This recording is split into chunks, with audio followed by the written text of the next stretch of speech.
So I have a few games under my belt now, and I think I'm ready to kind of talk about command points because it's something that is proving to be incredibly important in this edition. But first, I'd like to thank all my patrons. I'm on a mission to get to 25 patrons before the end of the summer. Thanks to Baron and Dice for supporting the channel and Wybarian for the art. Wow. Okay, so man, do our command points challenging in this edition. They're so incredibly powerful. Being able to like do all these things on your opponent's turn in all these different ways, like redeploy, I think is significantly better than it was. I think rally is better than it was because you have these options, like you can use them on heroes. I know that recovery is gone, but I feel like rally is pretty strong. At the double is always strong. I'm using it to score command points. Magical intervention, it's like what? Like I don't even think that we've seen the potential of magical intervention yet. Covering fire can be really strong if you have some good shooting. All out defense and all out attack are still, do what they do. Counter charge is maybe the most powerful, being able to like deny your opponent tactics a lot easier than some of the other commands. Power through is really strong, right? Inflicting D3 mortal wounds and being able to move. And reroll charges is necessary when it's necessary, essentially, right? Okay, so if we're looking at Kruleboyz and we're going to talk about what commands we're going to be using, I mean, that's a really important conversation, right? Because this spawns out of a conversation with the kill boss, right? Because people are still kind of undecided on the kill boss on foot and what he's supposed to actually do and if he's any good and if he's worth taking and when is he worth taking and so on. And it made me ask the question, like, well, what commands do we actually want?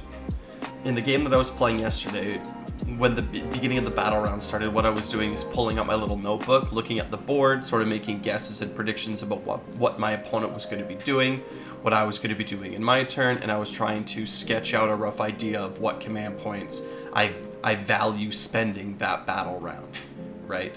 And then after one of the two turns was finished, I would sort of look at my notes and I would reassess and I would say like, well, what really matters this turn? Because, at this point, my opponent has chosen their battle tactic.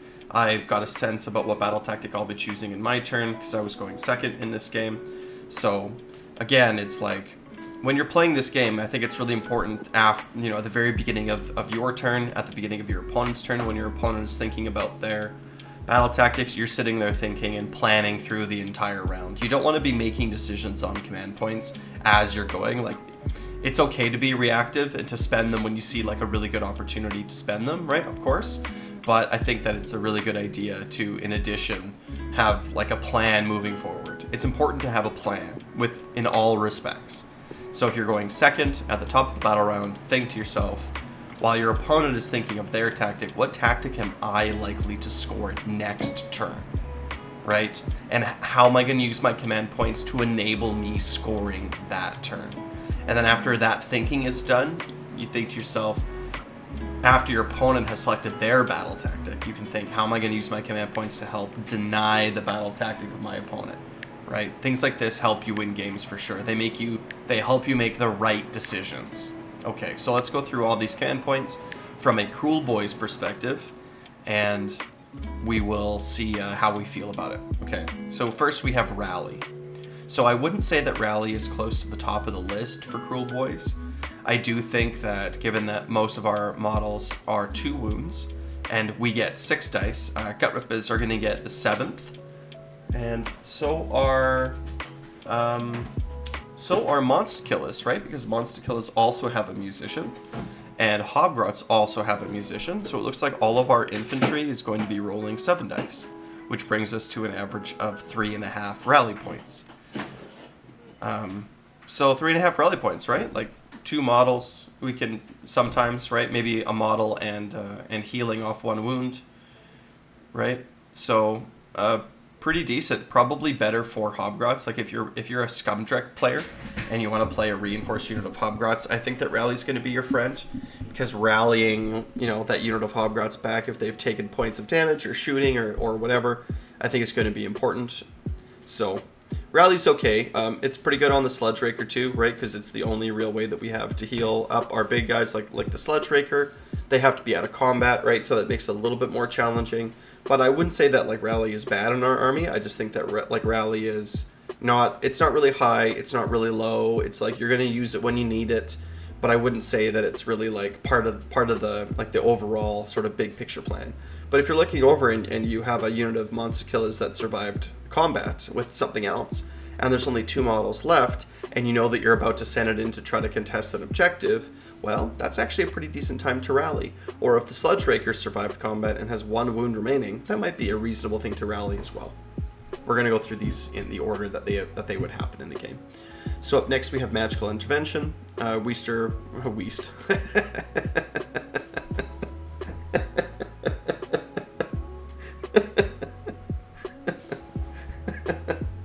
Wizard or Priest from now on is known as a Weast. So you get -1 to the casting. So this is really going to depend on the spell that you want to cast. Casting endless spells on your opponent's turn can be pretty strong. This is even better if you have +1 to cast as a shaman, because if we remember, and we'll just look this up really quick because we want to be really thorough in what we're doing here this morning. But the Swampcalla Shaman has +1 to cast, and so this is really effective when it's in your opponent's turn, right?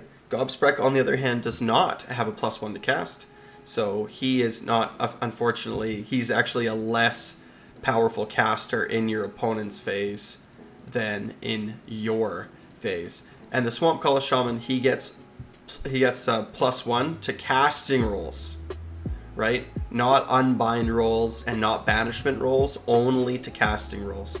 So he is actually quite useful in your opponent's turn for trying to cast endless spells, okay? You could actually, so the Kron Spine then is still casting on an 8 in your opponent's turn, right? Because you're getting -1 and then +1 from the Swampcalla. So if you're standing at a place of power, using Magical Intervention to throw out a Kron Spine is really good. And if you're not standing at a place of power, then if you're running some different endless spells, they're also pretty good. Hey there, how's it going? In addition, the Swampcalla Shaman, using his +1 to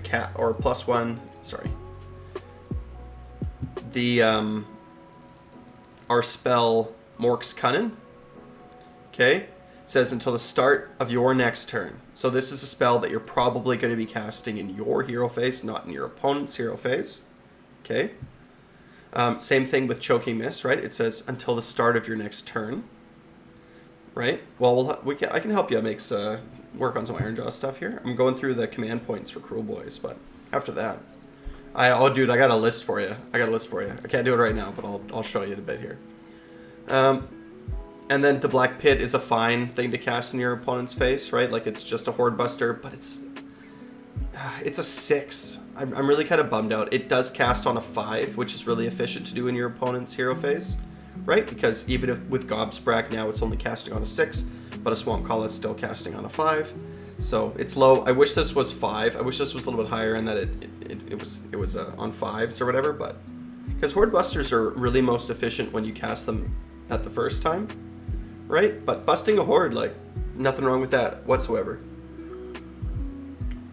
We're good at rolling 6s in this army, right? So besides that, like Magical Intervention, besides being used for, because really, in our spells, unless you failed a spell, like if you failed Mork's Cunning on your turn, and you're really thinking it's going to be important, that's a good spell to cast. Same thing with Choking Mist, like maybe on your turn you moved into range to be wholly within 18, and then on your opponent's turn you're getting +1/-1 with a Swampcalla Shaman.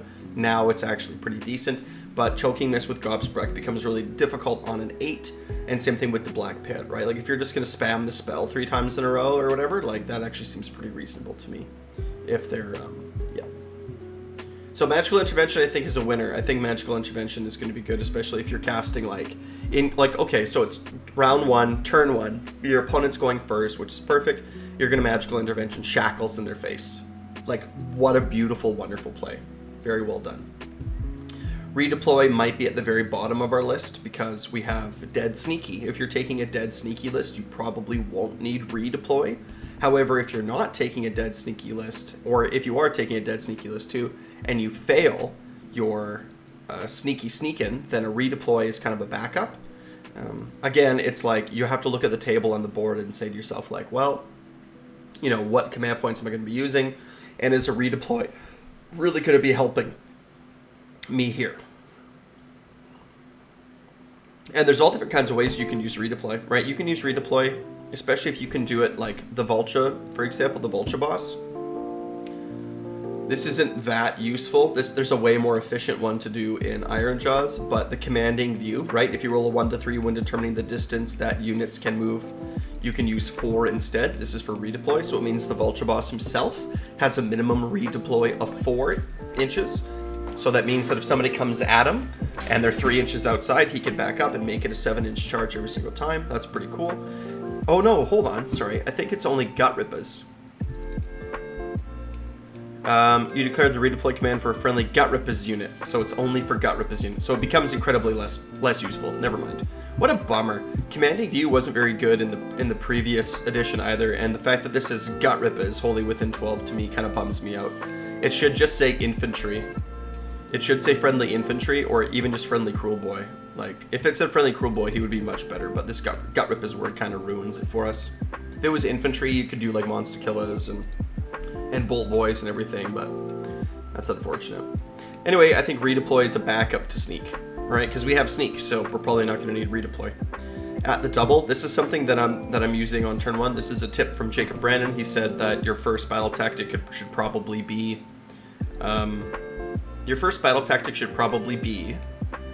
take the flanks. So to do that, you have a Vulture on one side, and on the other side you have monster killers that just auto run.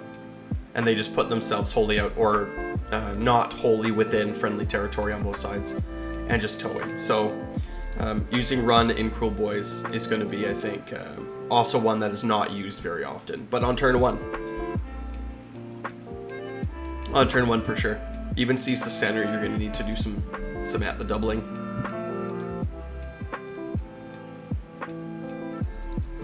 Shooting phase commands.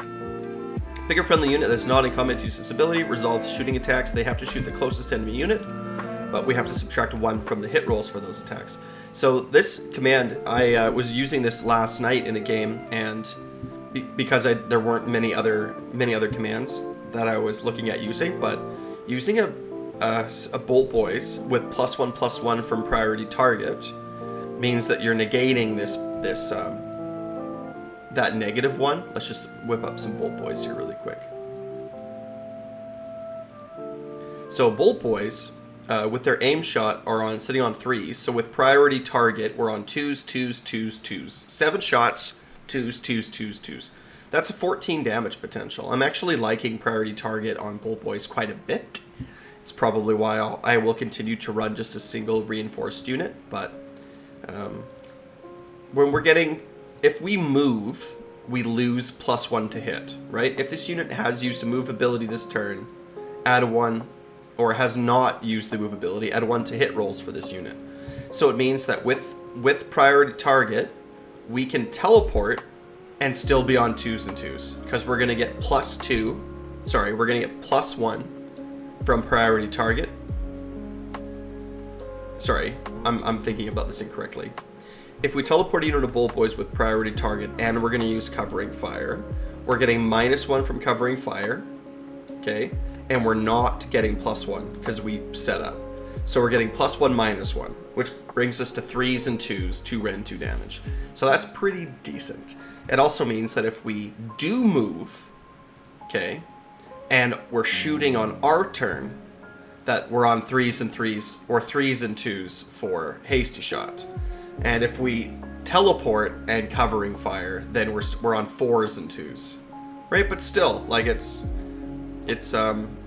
priority target is pretty good on these guys when it comes to covering fire, right? Because we're getting -1, but we're also getting +1. So that felt pretty good. But besides that, that's the only time I think you're really going to be using covering fire, like with a unit of bolt boys, obviously, because it's really our only shooting. But if you have a priority target unit of bolt boys, now we're really cooking. Right now we're really cooking. So when you need it, right? Like I was trying to kill some Tzeentch Lords of Change, so trying to sink a bunch of shots into them, just bring them down because they have relatively bad saves. So yeah, this one can actually be pretty good to help focus fire down a priority target. Countercharge for us is also... Like, this countercharge is better, I think, if you're going second because it means, we've talked about this before, but it means that you are sitting on all of your command points during your opponent's turn. So you can threaten it. But if you're going first, you have to hold up your command points all the way to, till the charge phase in your opponent's turn. So that can actually take quite a long time, and then you're going to have to be more conservative with your command points. So going second is definitely good for command points. I kind of like going second right now. I've gone second a few times, and I'm kind of digging it. And so keeping it open as a threat, especially with the Break-A-Boss. If you position the Break-A-Boss on your turn in such a way that you're telling your opponent, like, hey, if you come into me, the Break-A-Boss is also going to be there. So you have to be careful. Forward to victory, you use it when you need it, right? You use it when you need it. You don't want to use this one. You don't want to use forward to victory, right? When you have to use forward to victory, it kind of sucks, but c'est la vie, and you'll use it when you have to use it. All-out attack is something that's only really good on our monsters, right? Because we're kind of relying on venom-encrusted weapons. We're kind of relying on... sorry, one sec. We're relying on venom-encrusted weapons, right? The fact that we have crit mortals really helps us. But that being said, we are still orcs. But I probably wouldn't use them on Gut Rippas probably ever. Because if we look at the Gut Rippas the profile, like 4s and 3s, 1 rend, 1 damage, with crit mortals. Like if we just looked at the math really quick, I'm gonna put my coffee up to the side because I don't want to knock it over here. DMG. Okay, so Gut Rippas are, let's say we're going for best case, so 20 models, 2 attacks, 4s and 3s, 0 rend, 1 damage with mortal wounds to hit, 6, 1, done. Okay, so we're at 11.11. If we change this to 3s, ooh, 2 damage. If we change that to 2s, right, 15 damage. 4s and 3s. So it's like, 4 damage, not even 4 damage with all-out attack. And that's with all-out attack with the little kill boss on foot. So as you can see, all-out attack is adding 2 damage to Gut Rippas. Ooh, covering fire is going to add a lot more than that. And then the kill boss himself, if he's within range, is adding not even another 2 damage. So, you don't want to be using this on Gut Rippas, okay? And you don't want to be using all-out attack on Gut Rippas, almost at all. Monster Killers, on the other hand, are a little bit different because they have some rend. So if we use all-out attack on them, we go from 6 point to 8. So it's like we're adding 2 damage again. So unless you really are looking at your scorecard or you're looking at your notes and you're thinking to yourself like, I need that extra 2 damage from this little skirmish that's going off on the side, then it's definitely not worth it. And I mean, unless you're like, oh, I really need that extra 3-4 damage, then, you're probably not going to use it. All out. The only time that all out attack is actually good is if we're looking at our monsters. So like, I want to see the Break-A-Boss. So if we're looking at a Break-A-Boss, for example, right? Nice rend, because the clubs are the big one. Let's say that we got 4 extra attacks, so we're on 8 attacks. 4s and 2s. Well, being on 3s and 2s makes a pretty big difference. Should we look at the damage there too? Yeah, let's look at the damage there too. So we are 1 model. Sorry, I'm just gonna do this off screen just for a sec. We're a 1 model. Let's say that we got the average roll, which is 4 more attacks run, and I'm only gonna do the big brute here. 4s and 2s, 2 rend, 3 damage. No, I'm gonna do both. So I'm gonna start with the big old brute. We're at the Troggoth, and then we're gonna have 1 model. 5 attacks, 4s and 3s, 1 rend, 2 damage, and then crit mortal here. Mortal wounds on 6s, deal 2 damage. Just gonna double check that everything looks good. Yep, so then looks like our damage output is 11.5, and then if we change our to hits to 3s to give us 3s to hit, we're now looking at 15. So it's like, it's a little bit extra damage, like 4 or 5 extra damage. but changing the 4s to 3s can be fairly impactful, and especially if you the bigger the Mire Brute clubs went off, right? The better. So, Sludge Raker, same kind of thing, right? Like, if we look at the Sludge Raker Snatcher Boss, you know, we can put a lot of these to 2s, right? And some of these, oh no, because and it does work with companion weapons, right? So that's key. So if you're going to use all-out attack, it's going to be with some of your bigger monsters, right? Maybe even the Vulture Boss. Like, let's see a Kill Boss on Corpse Ripper Vulture, right? 4s, 4s, 3s. So putting this to 3s and 3s, 3s and 2s, 2s and 2s can feel pretty good, especially if they have bad rend, right? Because our Vulture Boss only has 1 rend. So if they're like a 5 save unit that you really want to kill, then this can be actually pretty efficient. But for the most part, I think all-out attack is probably close to the bottom of what we're going to be doing. All-out defense, however, is very different. Our saves are bad. We're on 4s, right, and 5s across the army. So save stacking in Kruleboyz is a real thing, right? Using your Swamp Calla Shaman, using Mork's Cunnin as a spell is really cool.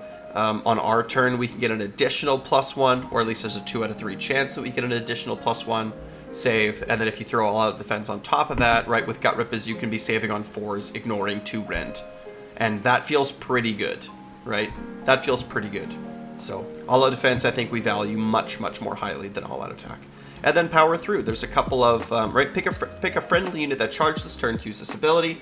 Then you must pick an enemy unit in combat with it to be the target. The target must have a lower health characteristic than the unit's ability. So this is going to be great on a Vulture. It might also work on a Sludge Raker. It might also work on a Break-a-Boss, right? Inflict D3 mortal damage on the target. Cool. Then the unit using this ability can move a distance up to its move characteristic. So, you know, the Break-a-Boss probably not as efficient. The Vulture Boss off on a flank, I think, is probably really where you're going to be seeing this a lot. But you can also use this with a Sludge Raker to move around in combat, right?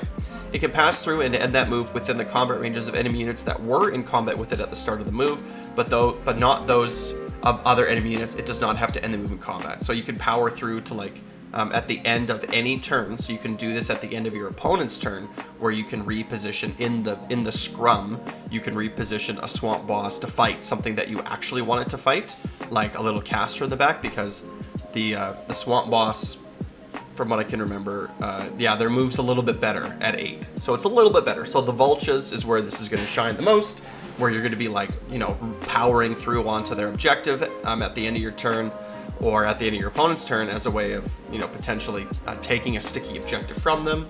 And then the Swamp Boss or Snatcher Boss in the middle, repositioning to fight a little bit better. All those things are great. All those things are good. So let me know what you think. Tell me your stories. Come join the Discord. Like, subscribe. Wah.